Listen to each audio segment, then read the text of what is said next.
What's up, everybody? Welcome back to the channel. Travis here with Homebuilt 86.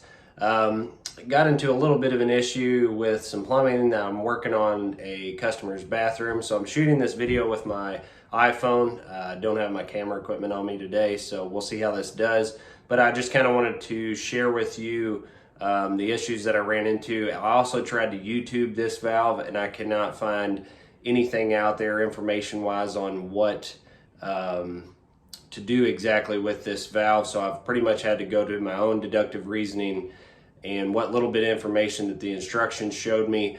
It is a JACLO valve. They're a US made product. I think part of the reason that there's not a ton of information out there as far as these valves is they're a quite expensive valve, and so I don't know if that's the reason or if it's just they're more of a specialty or whatever the case is. But just kind of wanted to show you what I had gotten into. I made a mistake on how I plumbed it. I had to cut into the back side of the wall and change a little bit of the piping around, and I'll show you kind of in the instructions how it's a little bit confusing as to how to decide exactly what you're doing with this valve and how it goes together. So I'll turn the camera around. I'll kind of show you some of the instructions. I'll show you a couple close-ups of the valve and what I had to do to install it. It's the one right behind me here, so I'll turn it around, kind of show you what I'm talking about in the instructions, and then we'll show you the rest of it. Okay, so here are some of the instructions and why it was confusing. This particular valve has a built-in diverter, which you'll see here in the illustration. And then this is a thermostatic control valve. And in a typical operation, most showers, this portion down here is your on and off of function of the water. But in this particular valve, they use the diverter to turn the water off and on, which is it's a very confusing. It's backwards from how most other manufacturers. I've installed probably several hundred different types of valves. Generally Delta and Moen, but in Delta and Moen's operation, this portion here, where what they call the mixing valve, is typically where all your water is turned off and on. And this body has a shut off on either side, left and right, for your hot and cold, just like a Moen. And that's, I think, what's kind of makes it confusing. There's an out port on the bottom of the valve, and then when you start to install the valve, you'll see in the directions it says optional volume control, and that's where things got a little confusing. So I plumbed the bottom of the valve down to the tub spout, just as you see here in this illustration.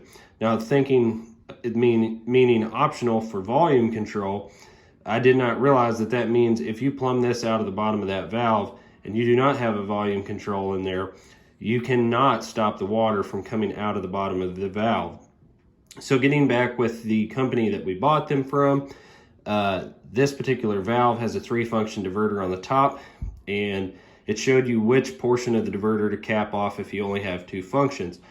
This shower in particular has a sprayer bar and a shower head. So plumbing it just like a Delta, I capped off the one function that was already basically illustrated for a 2-function setup, and so that got capped off. Well, when I brought the tub spout out of the bottom of the valve, like I said, basically the way that this is designed is that you would have 1 function coming out, 2 functions coming out, and your 3rd function coming out. And I thought, just like other Delta setups and Moen's, this is not a used port, because I've never plumbed the tub spout off of the diverter, but that is how these JACLO valves are set up.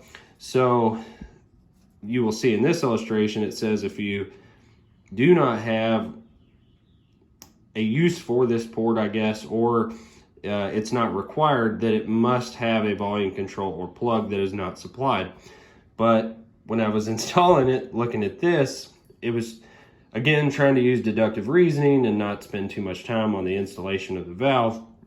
That's how I plumbed it up. That's what got me into trouble. So talking back to the people in the dealer that we got the valve from, she explained that JACLOs are designed to have all of your functions. If you have no volume control like this, then all of these JACLOs are designed to be fed from the diverter. So what I had to do is cut the pipe that went from the bottom of, and also JACLO calls this a thermostatic valve, not a valve body or an off and on control or whatever you want to call it. So when my pipe came out of the bottom of the thermostatic valve, I had no way to shut the water off. As soon as I turned on my hot and cold shut-offs on either side of the valve, I was getting water and I couldn't stop it. So what I did on the back side of the wall was I cut this pipe, I plugged the bottom of the valve, and I rerouted a pipe around the valve and back up to my top port. And I'll turn the camera over and I'll show you kind of on the back side of the wall what I had to do to make this happen. It was a little bit tight, but that's just what I had to do to get the valve fixed. So that's just part of you know, installing these things, and sometimes you don't know everything that is with a particular manufacturer.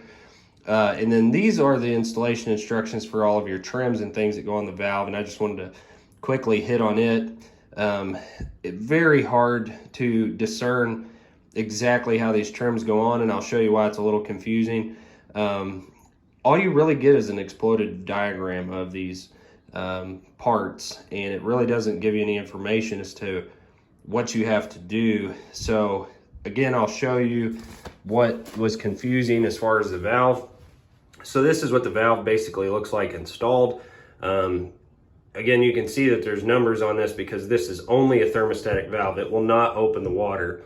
So the top portion is your diverter that the handle goes on here. And as you turn the diverter is when you get the water out of the spout or shower head or whatever it is that you're trying to turn the water on for, which is, like I said, very different, very backwards from most other manufacturers that I'm accustomed to dealing with. The confusing part on the exploded diagram, and I'll show you, is you know, you have your trim plate, you have your valve, all of this, you know, you would think would be pretty cut and dry as far as how it's installed. But this diverter portion here actually comes, and you probably saw in the illustration, you could see that the stem of this was very long.